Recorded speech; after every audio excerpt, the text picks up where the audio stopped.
and my heart like stopped. And I freaked out and I ran to my mom and I was like, oh my God, I just saw Jennifer Aniston. I was like, oh my God. Are you guys kidding me? Rachel was my life. Who was your first celebrity crush?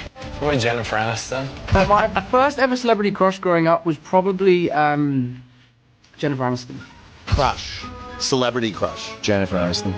That's when I fell in love with her, yeah. Really? You got a little crush on Jennifer Aniston? Didn't everybody? Okay, I went to get my photos taken, and then I looked at my ex, and Jennifer Aniston was standing right beside me. I was standing right, so I went, I gasped. You are correct. I was named after Rachel Green from Friends. Okay. Oh my God.